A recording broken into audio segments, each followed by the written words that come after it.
Punk Revolution now. Today we're going to be reviewing Injury Reserve's newest album, By the Time I Get to Phoenix. I gotta say, I love the fuck out of that album title because it is, first off, it's clearly a reference to Public Enemy's song, By the Time I Get to Arizona, which is a fucking masterpiece, one of Public Enemy's best songs. You have to go listen to it if you haven't already. And second off, because Injury Reserve, they actually live in Arizona, so By the Time I Get to Phoenix is not just some random Public Enemy reference pulled out of the air. Like, it has like some real connection to their lives, which I think is really cool too. I really loved Injury Reserve's debut album, their self-titled, released in 2019. That was one of my favorite records of 2019. I gave it like an 8.69420 or something like that. Really liked it. I loved the production. You can actually go back and see one of my really old videos before I had a camera stand or anything, one of my first reviews. But within the past year, like, I don't know, the way I've been going into this album and seeing this album coming up has just totally changed because one of the rappers in the project, Stepa J, Groggs, passed away within the past year, and that was just,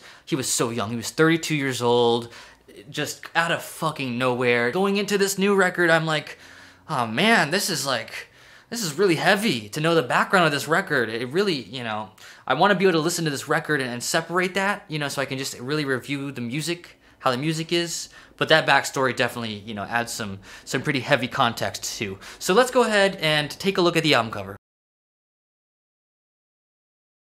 Now this is a really intense album artwork. I love the colors they chose here. That shade of red looks beautiful, and then you got the black at the bottom, the way they blend together. Those are just beautiful shades of red and black. It looks so bold, so intense. And then right in the middle, you got this bright yellow dot that's just like cutting through so powerfully. Just everything about this cover is just so intense. You got this man here walking who, he kind of looks blurry, almost like he's Bigfoot. You got the beautiful skyline in the background with the city. Who knows if this is a real picture of Phoenix and they edit it in Photoshop to make it look more beautiful, or if it's all just an illustration. I don't know how they made it.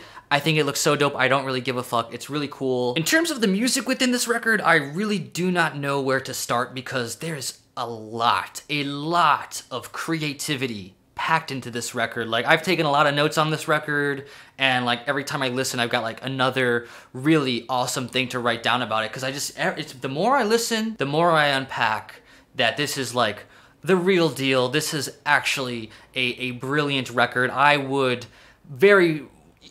put money down on the bet that 10 years from now, everyone is going to be looking back at this as a classic. I would bet money on that. That is how confident I am that this record is good. Because it is blending incredible influences of honestly some of my favorite genres. Noise rock and experimental rock samples, some moments in here where the instrumentation does sound like almost like Faust, like krautrocky, but also sometimes it's jazzy, sometimes it's a little bit more noise rock, post-hardcore-y, like they've got a fucking shellac sample in there, they've got a fucking black MIDI sample. Like, we are taking some experimental rock and post-punk elements and creating what's essentially IDM with that. The amount of details of like little rapid little percussion here and there are so fucking complex. It reminds me a lot of Autaker. It also does remind me a lot of Cosmogramma, the way Cosmogramma just kind of punishes you with these just waves of complex, jazzy, noisy rhythms that are so beautiful. But while Cosmogramma might be like a really, you know, fun, enjoyable record that you could probably enjoy while doing psychedelic drugs or whatever,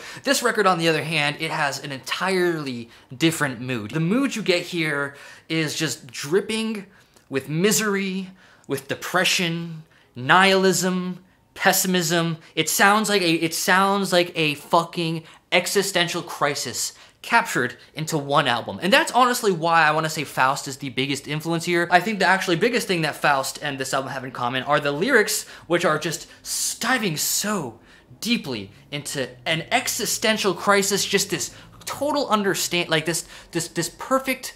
Oh man, if you've ever been through an existential crisis that brings you to like deep levels of depression, you'll know what I'm talking about. It's just this feeling that like there's no point to being alive. Everyone's gonna die. You're gonna die. I'm gonna die. Like life is just full of pain. Like this, there's no meaning to this whatsoever. I mean, that's a really dark place to be, and that's something that's, you know, this is a complex you know, psychological experience to properly articulate. You know, you might hear an artist reference an existential crisis in a lyric, but to like actually show an existential crisis, now that is really complex. They fucking do it, both with the production, which is very cyberpunk, very, very dystopian. Like I said, it's like, I guess you could say it's like blending post-hardcore with IDM. What a fucking nuts combination. It just, like, you have these rhythms that just kind of like deteriorate in front of you in a loop that's like so groovy. It's heavy as shit. We've got the fucking Brian Eno sample at the end, which is incredible. Like, if you're gonna sample Brian Eno, you better fucking knock it out of the park. You don't just sample one of the greatest artists of all time and release a mediocre song. You gotta sample Brian Eno and release one of the best rap songs of all time, and I feel like they fucking nailed it, because the emotion in that song that Brian Eno conveys is exactly the emotion that you want to hear at the end of an album that's all about fucking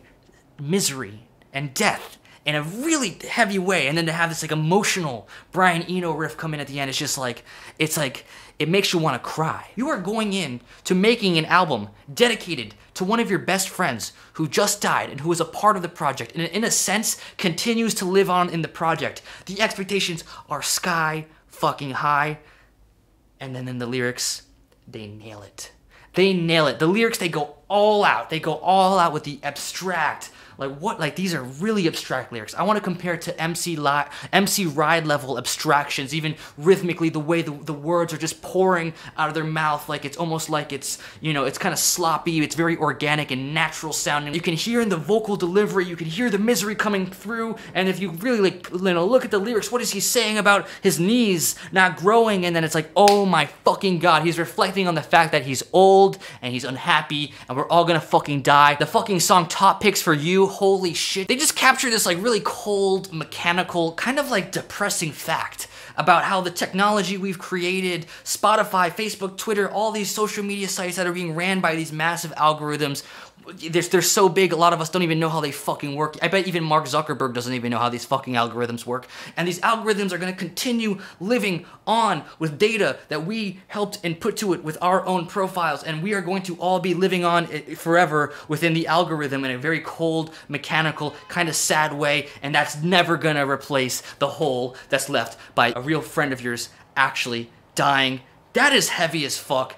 That is like that could be a fucking like short novel written by like fucking, I don't know, like Foucault or something, like some like pretentious ass French philosopher writes like a critically acclaimed novella about the meaning of life or whatever. Well, guess what? If any philosophers wants to look for some ideas to steal, you should listen to this album, because it is packed with that. I mean, that is just so, how do you convey that in an album, really? So I'm not kidding around, this is really a fucking incredible record. I can't even fucking process this right now. With the production, with this fucking like jazzy post-hardcore IDM, what the flying fuck? I mean, I've heard Dalek, who is absolutely phenomenal, do some like experimental rock hip-hop, and I've also even seen Danny Brown kind of experiment with that too, but the way it's done here, it's like, it's just taken so deep to another level. The way that both the production and the rapping both are just so deeply abstract, while also simultaneously being so catchy and so real and so emotional. This record, it's packed with emotion. This is clearly a 10 out of 10. Like I said, I'm willing to bet money. We'll see. Well, let's check this video out in 10 years from now. Was I right? Is this album going down as a classic? I bet you it will. Phenomenal release. Even if it weren't for this really sad backstory with Stepa J Groggs passing away, this record still, like, on its own would be a 10 without a doubt. But that extra layer here is just to have such a brilliant album dedicated to such a brilliant person. It's powerful as fuck. It's extremely tragic, but, you know, it's definitely nice that on some level we still have, you know, Stepa J Groggs living on through the legacy of Injury Reserve and the awesome music he's contributed to. So it's just phenomenal. And that's all I have to say, folks. Please check this album out. Please like, comment, subscribe. That helps more people find my videos. Thank you so much for watching Punk Revolution.